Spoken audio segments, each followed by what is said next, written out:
What's the point selling thousands of homes in your real estate career and losing a marriage, or not taking care of your physical body, or messing up as a parent, or just failing in your spiritual journey, or being depressed and overworked and stressed out all the time? My journey in the early days, there was nothing easy about it. I was headed down the path of a traditionally successful real estate agent. I was working 7 days a week, 10 to 12 hours a day, yet I was the top 1% of the 1%. Instant top producer, sold 44 homes in 2008, and it was not sustainable. I was losing at home, and technically I was winning at work, yet I didn't have the money to show for it, and I was super stressed out. So was it even really a win?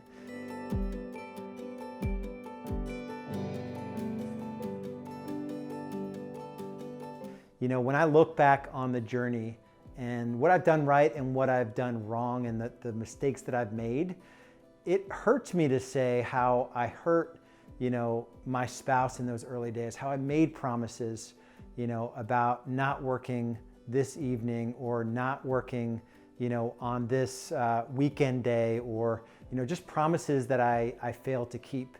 And, I still think about, the hurt I caused to my wife, Julie.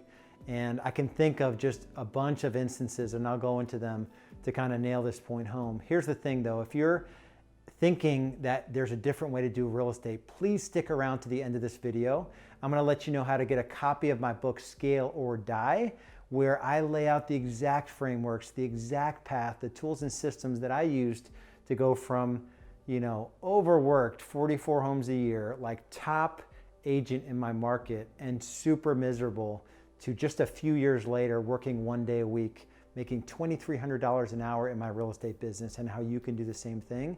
If you like the video, hit the like button, subscribe to the channel, turn on your notifications, and leave comments. I would love to hear from you. Where do you think I'm on track? Where are you challenged by what I'm providing and the approach I took in my real estate business? I'm happy to have a dialogue with you about it.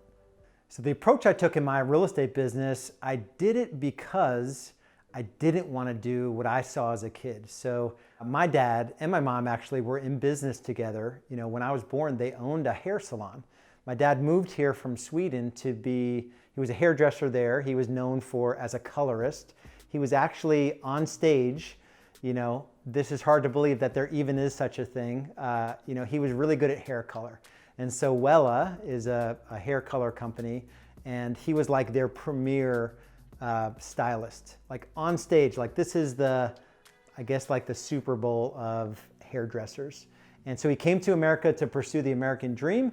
And in the process, he went from like the man that did the highest pay activity in, being a hairstylist, to owning his own business, straight up E-Myth. Entrepreneurial myth. He wanted to own his own business, yet he went from doing the top thing to sweeping the floors, emptying the trash, ordering supplies, counting money, making sure that bills were paid, doing all the things that a business owner does. And very few of those things actually get you paid. And so my motivation, was looking at him as an example, not only in business, but he also failed us as a dad. When I think about my parents divorced when I was 4, and it was because of his addiction, and I have a feeling that the pressure in the business and the things he had to do in the business really pushed him to lean into his addiction even more. He drank until I was 15, so I really didn't have a dad growing up. And so I knew for me to show up as the dad I wanted to be,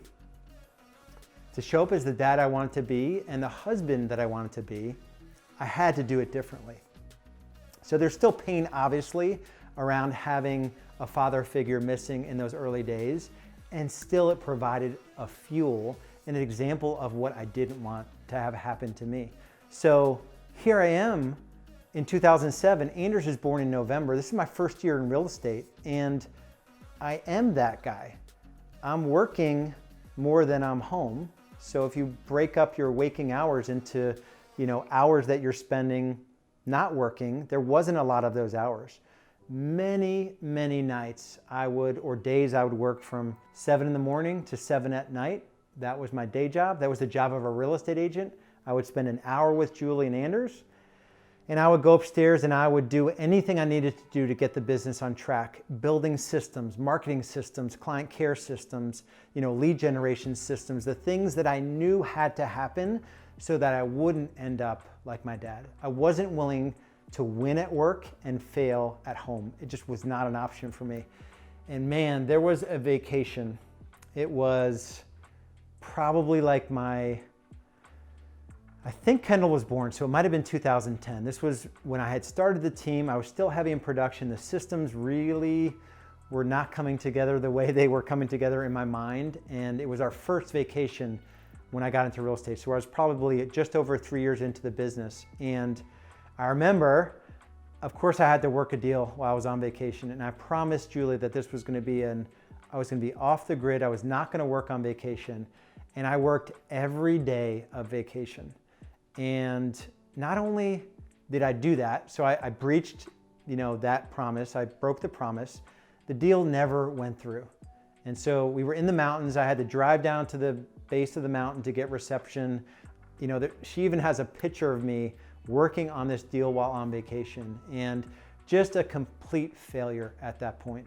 And so again, just another point of motivation for me to do things differently so that I could actually win at home, use the business to fuel me winning at home as a husband and as a father.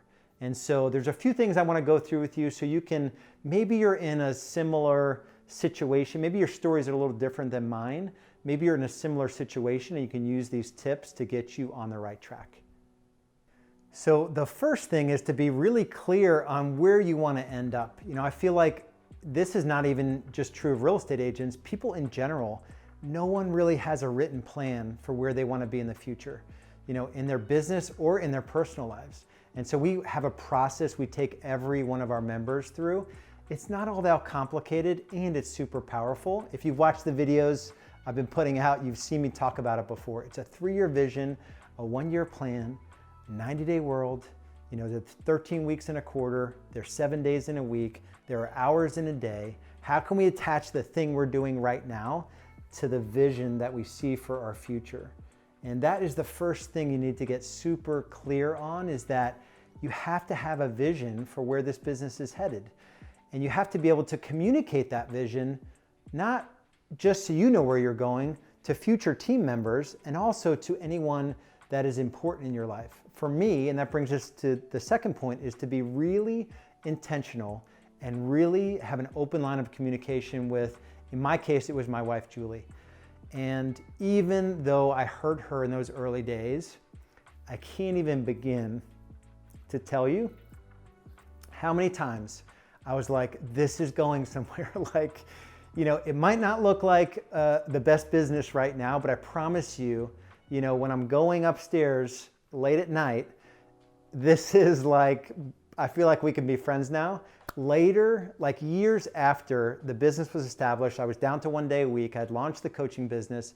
She shared with me, she's like, I just wanted to respect you and, the choices you made during that time. And I didn't know if you were addicted to porn and you were spending time upstairs, doing things on the computer. And I'm like, oh, really, I was licking envelopes and sending out mailers, and I was in the data management systems. And it's funny, she just trusted that I was doing the right thing, even if she had some concerns that I might not be. And so just really be on the same page with your spouse, someone who's important, to the other areas of your life that matter and what that looks like. The last thing I'll say is be really clear on what the non-negotiables are. There has to be some sort of standards that you set for yourself that you're not willing to go outside of those standards. Just because one of your clients think that Sunday during church is when they need to hear from you, it doesn't mean that that is important, that should be the most important thing, or ruining a family night, or stepping out of a restaurant when you should be on date night with your spouse, right? Or being late for dinner, like, honey, I just have to take this call, just this call. Like, that's never a worthy trade. And you just have to be clear about what you're willing to sacrifice and not sacrifice, and what's negotiable and what's not negotiable. If you don't have boundaries around what you're willing to do and not willing to do, the hours you're willing to work and not willing to work, it becomes really fuzzy really fast. And so the journey isn't necessarily an easy journey. And at the same time, doing real estate the traditional way is really challenging. Like, there is no freedom. There is no path to wealth as a traditional real estate agent, right? We are heavily marketed to, we're gonna chase the next squirrel, we're gonna get distracted by the next shiny object, and we're never gonna build something that has a life outside of our individual efforts. And our ability to make money as a solo agent versus build this thing out the right way becomes really, really hard. So I don't care where you are in your journey. You could be a solo agent, have a small team, or even a large team.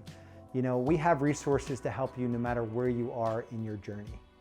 I'll share one last quick story with you. It is a client that came in. He was one of the first 10 clients to Real Estate B-School. And the first time we got together for our first intensive workshop, we've done 15 or 16 now. Our first intensive workshop, he shared a story of his daughter. He had purchased a kite for his daughter, and it had been 3 years since he had flown this kite. He hadn't flown it. He bought her a kite. She probably asked him a dozen times, like, Daddy, can we fly the kite today? And tears flowing from his face, telling us this story. And he still hadn't, flown the kite with his daughter.